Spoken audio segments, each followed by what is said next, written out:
Hello, everyone. Thank you again for joining Dorsey Ross on this episode of The Dorsey Ross Show. In this episode, Dorsey interviews another special guest that will give you hope and inspire you. Hello, everyone. Thank you again for joining us on another episode of The Dorsey Ross Show. Today we have a special guest with us. His name is Russ Cambria.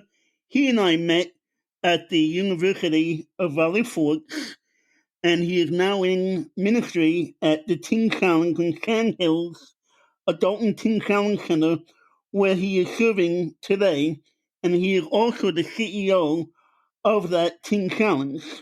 He started ministry after college working at Teen Challenge. A year into that first assignment, he was hired out west in Las Vegas as a program director. Shortly into that role, he became the main director because his boss quit. He was young, inexperienced, and had no idea what he was doing, but God helped him. He then took a director's position in Buffalo, New York for 5 years, where he gained experience. He left Teen Challenge to work at the University of Valley Forge for 6 years and then planted a church back in Las Vegas until 2019. In 2019, he was hired by the Teen Challenge headquarters in Missouri and led their accreditation department, traveling 2 to 3 weeks per month at times to evaluate other centers. In 2021, the Lord opened the door for him to re-enter the field and became, as I said earlier, the new CEO of Sand Hills Adult and Teen Challenge Center. Russ, thank you very much for coming on the show today. Well, Dorsey, I want to thank you for having me. This is truly an honor, and it's been a few years since our days at Valley Forge, so it's just very exciting to see what you're doing now and what you're up to. So thanks, Dorsey. Yeah, no problem. We won't tell the audience how long it's been since we've been at the University of Valley Forge. That's right. So share with us your story. Okay. Well, again, thanks for letting me do this. And, maybe my story can help someone else out there who's listening that might have a similar background. And really my story begins as a young man. I did not grow up in church the way that I go today. I grew up in the Catholic church. I went to Catholic school for a couple years.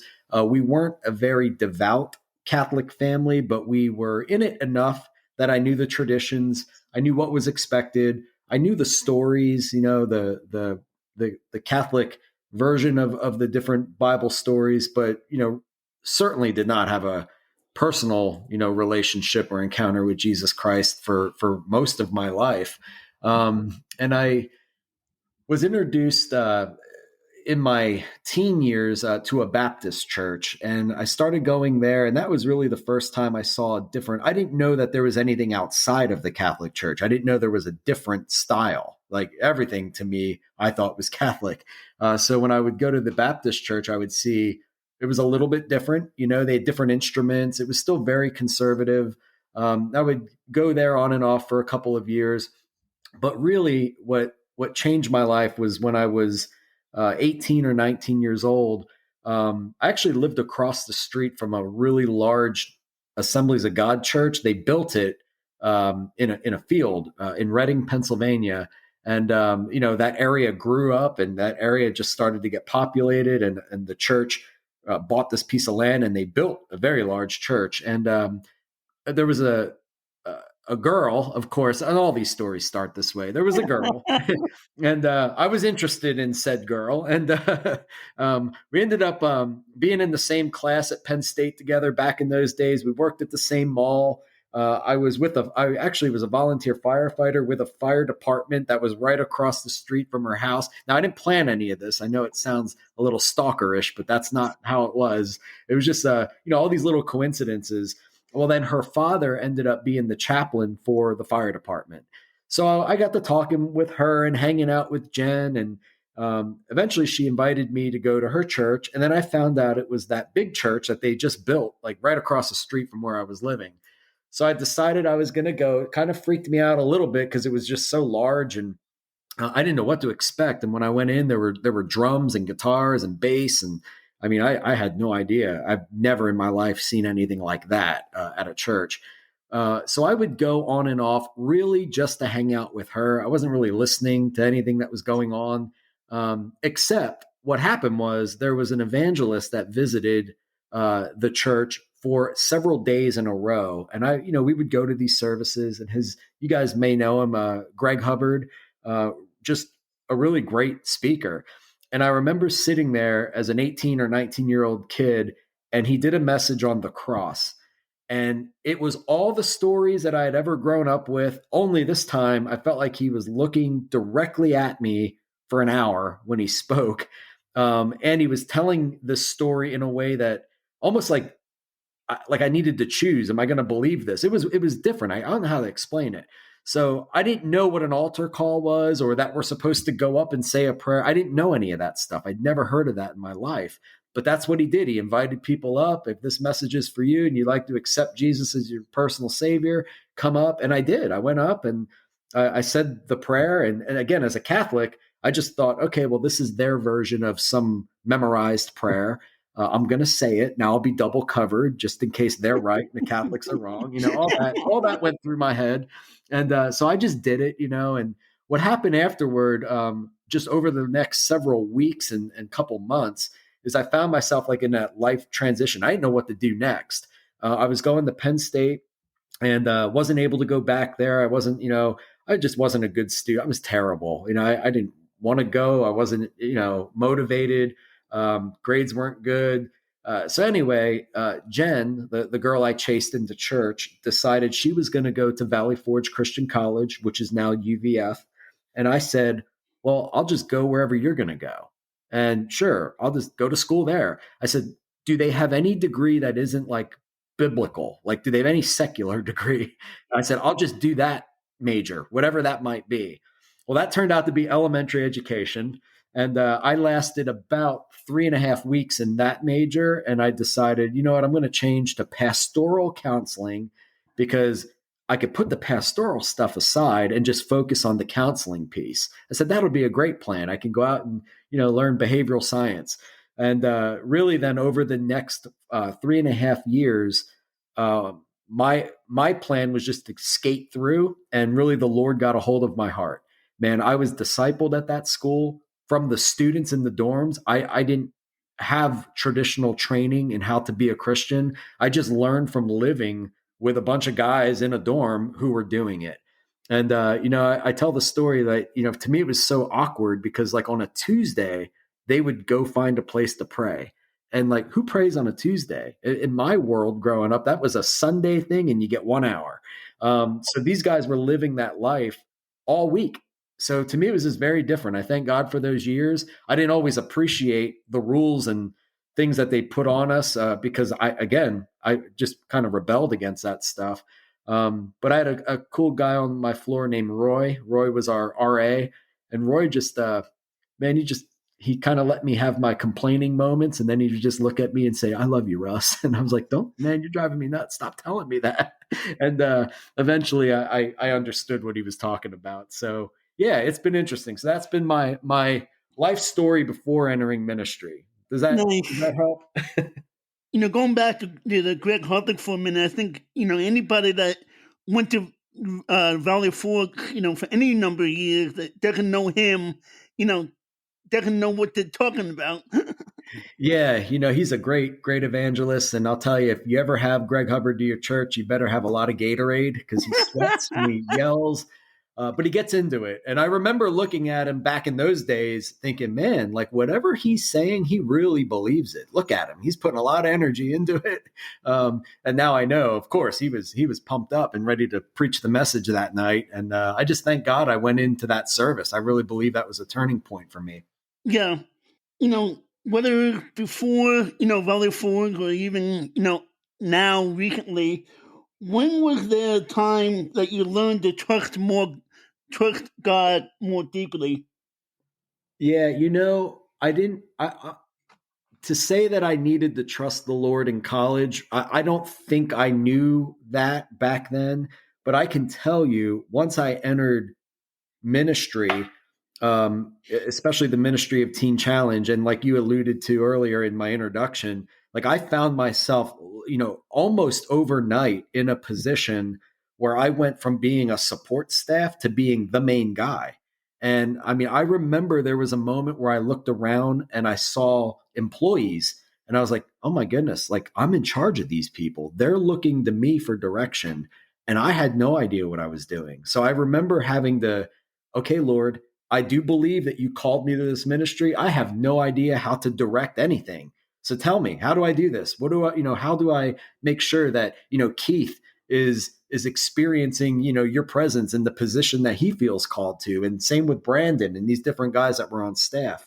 So I think, really, uh, maybe without warning, God just kind of threw me in, and that's how I responded. I had to respond. I was either going to quit or I was going to learn how to trust the Lord. So I chose, well, I'm not going to quit. We're going to make sure that this gets done. But it was definitely some scary times. Yeah, with you not having a lot of background, in going into the University of Valley Forge. What was Yeah. the first Bible verse that caught your attention? Yeah, and I've known some Bible verses through my Catholic years, but Right. I can tell you, 2 Corinthians 5:17 to this day is one of my favorites because the people I started hanging out with at Valley Forge were, and I didn't know this, but when I look at my circle of friends, all of them were Teen Challenge graduates that ended up at Valley Forge Christian College. So somehow I just kind of found my way to those type of individuals, and they all would talk about that verse because I found out later that that's kind of the verse of Teen Challenge. Old things have passed away. Behold, all things are new. That's their life story, their testimony. So I would agree with that. I didn't go the route of being a heroin addict, of being a crack addict or a meth addict. Yeah, I've dabbled in alcohol. I drank when I was back at, Penn State, did things like that, did stupid stuff. But my life was never shattered by addiction. Yet I fit in with these guys who lost everything. And I really didn't see a difference. I thought I was just as lost as those guys were. I just had a different way of being lost. So when I would hear that verse, 2 Corinthians 5:17, I thought, well, that doesn't just apply to Teen Challenge people. That's me as well. What is Teen Challenge? Maybe somebody listening, they're like, Sure. "What is Teen Challenge? What exactly is Teen Challenge?" Yeah, and the name's a little bit of a misnomer. It's we've in recent years it's called Adult and Teen Challenge, so they've made it ATC, Adult and Teen Challenge, because for the most part, a lot of our programs deal with people 18 and up. We do have a few adolescent programs, but it is a Christian discipleship ministry for those that are struggling with life controlling problems. So drugs, alcohol, different behaviors, whatever the case may be, they can enter into one of our programs. There's 221 of them across the nation, and basically they put themselves in treatment. It's addiction treatment with a discipleship focus. So we are faith centered. Everything about what we do is glorifying God and making sure men and women know their rightful place in the kingdom of God and how they're supposed to live their life. And we believe that by discipling them and giving them a relationship with Jesus and cultivating that relationship, that the drug and the alcohol addiction becomes a thing of their past. So as they replace that stuff with a relationship with Christ, there is no more desire to go out and get high and to do some of those things. And we've got a success rate as of 2019. The latest study by Evangel University came out, and we have a 78% success rate, and that's incredible. I mean, in that space in the field, if you've got a 15% success rate, you're considered exceptional. So Teen Challenge, without all of those tools that other organizations use, it shows consistently to be about 75 to 78%. So that's pretty exciting. Yeah, it is. That's awesome. That it's Yeah, we that call it high the for you Jesus guys. factor. What made you get into Teen Challenge or into that ministry? Yeah, that's a great question. There's a couple things. I did not know much about the program at all. Now, Jen, remember I was hanging out with her in college, and she's the reason I went to the school. Well, her father worked for Teen Challenge, so I'd heard the name because I just remember her saying, "Oh, my father worked for Teen Challenge." Well, then when I went to Valley Forge, I actually got to meet these guys. They were in my dorm, and I remember one guy in particular. He was little African American guy, about 40 years old, really hyper. And I went up to him and like he just tried to befriend me from the very beginning because Jen's dad used to be his counselor in the program. I didn't know that, but that's what I found out later. So of course, I was dating Jen. So he was like, "Oh, I'm going to get to know you." And it was great. His name was Greg. And I went up to him. I was a little rough around the edges. I said, "Man," I said, "you're like 40 years old." I said, "What are you doing in college? Like, hasn't that ship sailed?" That's how I used to, talk to people like Greg. And I learned my lesson. He looked at me and he goes, "You want to know what I'm doing here?" I said, "Yeah, yes, I do." And then he gave me his entire testimony. And his testimony was, he says, "I was homeless. I was on crack cocaine." He said, "I would rob you for my next rock," And he said, this group would come and minister on the corner that I hung out with in Brooklyn every week.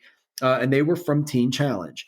And I said, "Oh, okay." And I remember I was like, "Wow, that's starting to all make sense, this ministry and this and that." And then he said, and I love this part of his story. He said, one week the van pulled up like normal. He goes, "I was expecting they were going to give me food, pray with me." He said, "But they opened the back door and they threw me in the van." And he said they took him to Brooklyn Teen Challenge. And I remember joking with him. I said, "Greg," I said, "Man, they kidnapped you." And he said, "Yeah." He goes, "At first I thought it was weird, but then he realized they loved me and they knew the only way I was going back there is if they come and get me." And it worked. I mean, I don't recommend doing that today to random people on the street. And that's not how Teen Challenge, tends to do things. But for this guy, it worked. And the times were a little different back then. But anyway, that's how I got involved with it. I heard his story, and then he invited me every week to go to Philadelphia Teen Challenge to volunteer. So I would tell him, "No, Greg, I'm really not interested. I don't really want to get into doing all this stuff with this ministry. I mean, I'm glad it worked for you, but I don't know if it's really for me." And he would knock consistently every Tuesday night on my door. So finally, one day I said, "Greg, if I go tonight one time," I said, "would you please not ask me to go again? Can we make a deal?" And he's like, "Yeah, yeah, sure. No problem." So I went. I found myself in Germantown in Philadelphia. Those of you who know Philly, rough area. We went up to Teen Challenge and I went in, met the gentleman, and I went down into the little basement area where they had a classroom set up. And the coolest thing happened that night.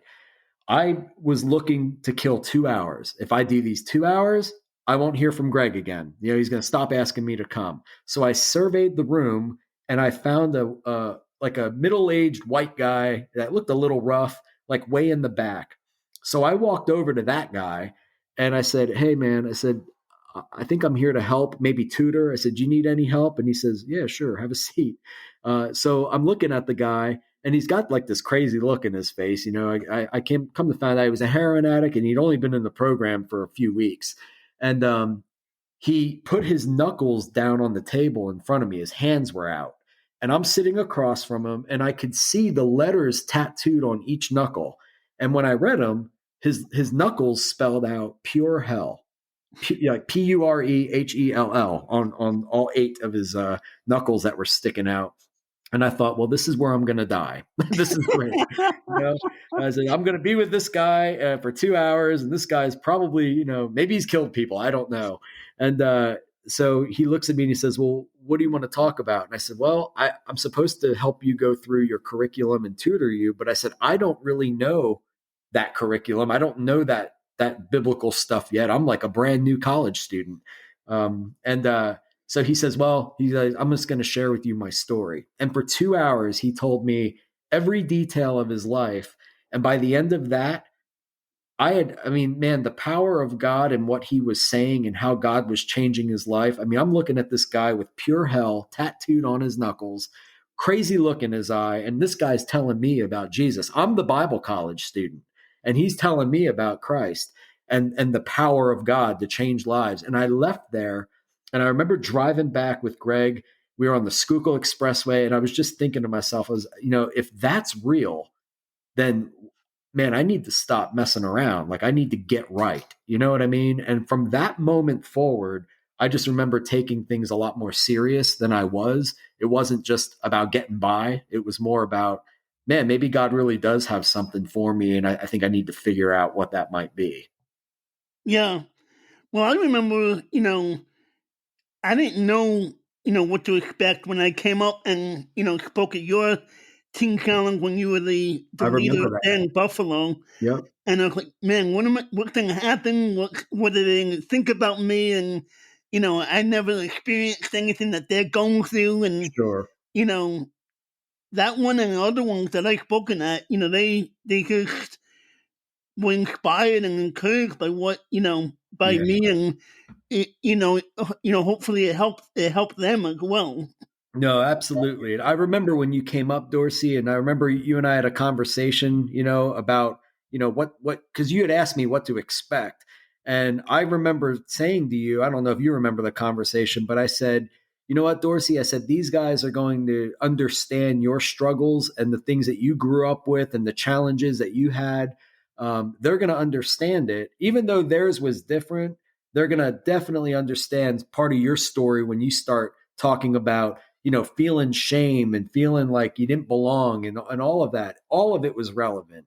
And, before we started the podcast, you and I were talking, and I told you those guys, you were only with us a day or two. And by the time you were done doing whatever you came up there to do, they were like, hey, can you guys like put Dorsey on staff? Can you hire him? They didn't want you to leave, man. And, to this day, and that was years ago. So I thank you for doing that for us back then. Yeah, absolutely. And I've done that, done other ones as Yep. well. Yes. I think I saw that. Did you do Long Island with Willie Ramos? Were you? I have, yeah. I've Okay. done him a couple times, and Yeah, I saw that. even done try to do the one in Philly as well at some point, Yep. or Good stuff. Williamsburg, one of the two, or both. Yeah. Awesome. What are some of the victories that you have seen over the years? And what I mean, to expand on that a little bit is, Mhm. you know, overcoming the addictions that they have been through, but also what have they done after that to go on to into their life? Yeah. No, and there's so many, and I could go on and on, but I'll give you two examples for the sake of time. The current one I would give you is I work with men right now that are, on my team, and these guys are graduates, and they are some of the greatest coworkers I've ever had. They know what they're doing. They're committed to the mission. So I would say that that's a really huge part of the success that we see is that guys like, every guy that I work with right now who's on my team, even my executive leadership team, at one point in time, they were a student in the program, living in a dorm with other students, but they did what they needed to do. They got their lives right, and now they're helping me run the program and even expand the program. I mean, it's incredible. And then the other example, just my best friend in the world, Jim Goins. I'm going to throw his name out there. Another Valley Forge graduate, came through the program years ago, and ended up, getting his bachelor's degree in counseling psychology right there at Valley Forge. Then he goes on, again, this is a Teen Challenge graduate, goes on to Immaculata, earns his master's degree in licensed professional counseling, went on to work at some really posh looking, places. It was like some of his places look like Malibu, these addiction centers. But Jim and his family, Emily, his wife, who I worked with for Valley Forge, a dear friend, and their kids, they were part of our core team that came to Las Vegas in 2015. They just all quit their jobs and they moved to Las Vegas to help us plant a church. Again, this is a guy that used to be in the program, went through, did all what he was supposed to do, and now he's moving his family to Las Vegas with us to plant a church. And not only that, we had opened ministries and Emily had opened a food pantry that was like feeding hundreds and hundreds of families a month. So all of that, I look at it, man, and just like looking back, had Jim not been faithful in the simple thing of completing Teen Challenge, had he not done it, had he quit at any point in time, all of that following, all of that stuff following that moment may not have happened. I don't know if we would have planted a church. It wouldn't have been with Jim and his family. We wouldn't have probably opened the food pantry because that came from Jim's wife. That was her vision and dream. So looking back, man, it's just all those little things of obedience that we do years ago. It just starts this chain reaction. And today, they're living in Georgia. Jim Goins is overseeing the entire Teen Challenge Southeast Corporation's clinical programming. So any Teen Challenge there that has, licensed counseling, Jim oversees the whole thing. He's starting them. So that's a huge success story. I know I tell his story all the time. If he's listening, he's probably laughing, thinking, man, here he goes telling my story. If I ever write a book, it's going to be the Jim Goins story. So I'm just really impressed with what God has done in his life. And Jim, to me, is just a reminder. There's other guys like Jim out there, and they could be in my program right now. So I just need to, continue doing what the Lord has called me to do. So guys like Jim get their opportunity, and then later the Lord will place them where they need to be. Amen. Yeah, I think sometimes, maybe somebody will be listening to this later on, and maybe they are going through an addiction, and they're like, well, this is going to, hold me down for the rest of my life, and I'll never make anything of myself. And you just, gave two great examples that that's not the case. Right. You can make something of yourself with that addiction if you break those things or bondage in your life with obviously with God's help. Absolutely. Yeah. And the very thing that they're ashamed of, God can use, and that can become a major platform in which other people out there will even give them the time of day to listen to what they're going to say. There are places we go even now where, the crowd that gathers, they're not going to necessarily listen to me. But if I put one of my students up there and say, hey, man, go share your story. Well, all of a sudden, that audience is engaged. They're listening, because that guy is talking about stuff that maybe some of the people in the audience are struggling with. So yeah, God definitely can use all the things that we're embarrassed about now. That really becomes a key to your future ministry. So yeah, definitely. I would say instead of being ashamed of your story, learn how to tell it. Really learn how to tell your story. Get training on it if you have to, but learn how to tell it and have several versions of it. Have a 30-second version, a 2-minute version, a 5-minute version, and one if a pastor says, hey, I'm going to give you the whole time that I would be doing my sermon to come up and tell your story. So have, work on that. And I'm telling you, God will use all of those from the 30-second to the 20-minute version. You'll get your chance to tell your story. Absolutely. Mm-hmm. In North Carolina, what has God laid on your heart for the new season of leadership? Yeah. Well, I'm new here. We just moved from Las Vegas in August, so we're here about 6 months now, and I really feel like the Lord is. So since I've come on, again, inherited a great ministry. So we had a former leadership here, Sal and Debbie DiBianca, did such a great job. So now I really feel like the Lord is helping us expand our territory. So he's given us a property near Fayetteville in Elizabethtown that we're going to be starting a brand new additional program in January. I believe we're going to launch that. And we've got a crisis office in Raleigh where we do all of our admissions. We've got a center right outside of Charlotte, but we're really looking for opportunities to go more in the city of Charlotte. Raleigh, Durham. It's just interesting. Like people call and they say, hey, would you come meet with this program? In Raleigh, Durham, they're an addiction program, but they might be interested in becoming a teen challenge. So we're going to go meet with them and really just see what the Lord has in store for us. It's not about expanding to certain cities and becoming bigger, but it's about what are we doing?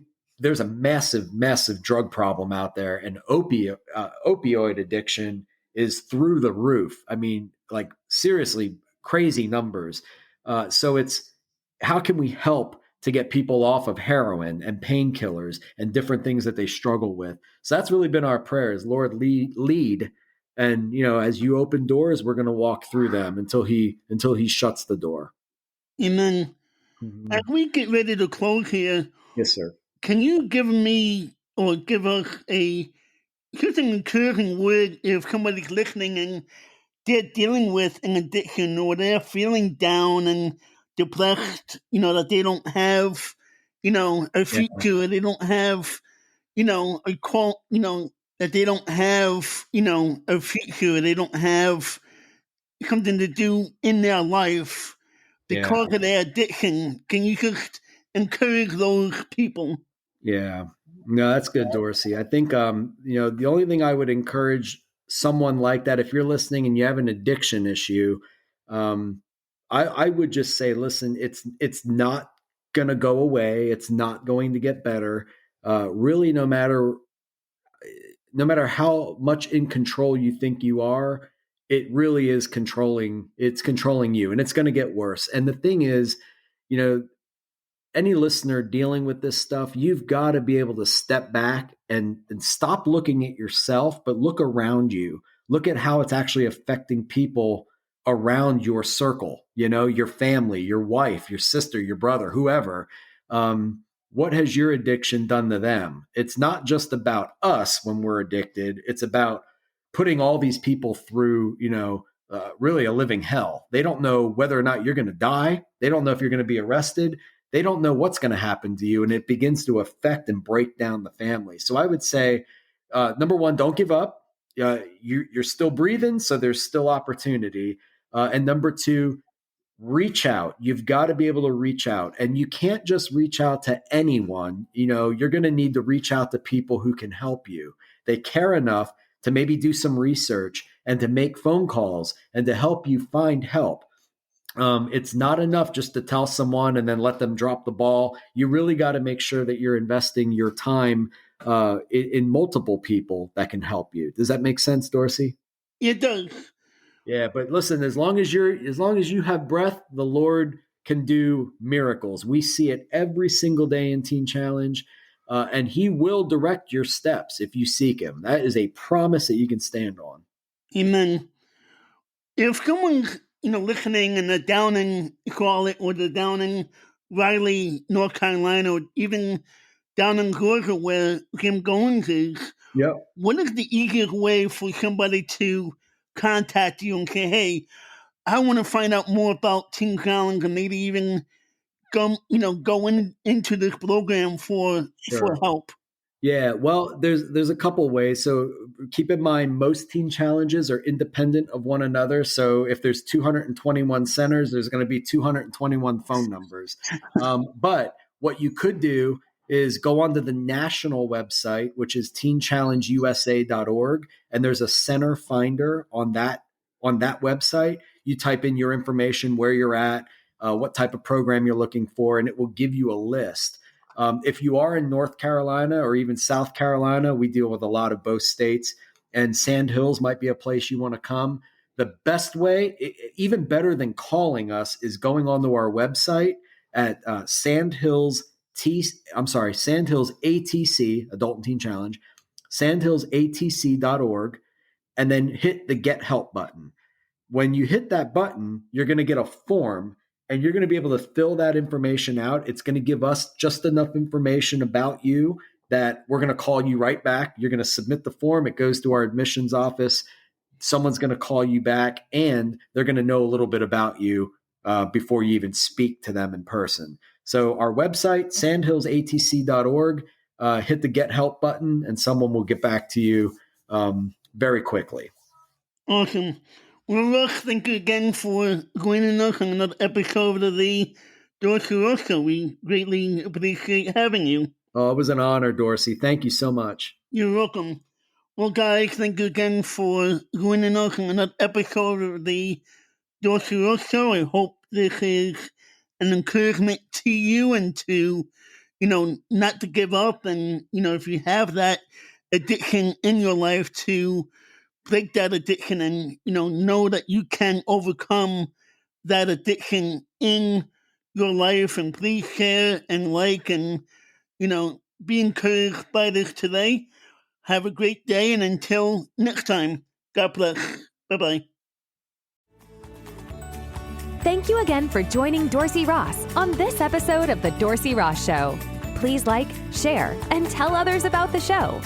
Also, please check out the other podcast episodes. And if you would like, donate to this podcast and buy Dorsey a coffee. Thanks again for tuning in, and we'll catch you in the next episode.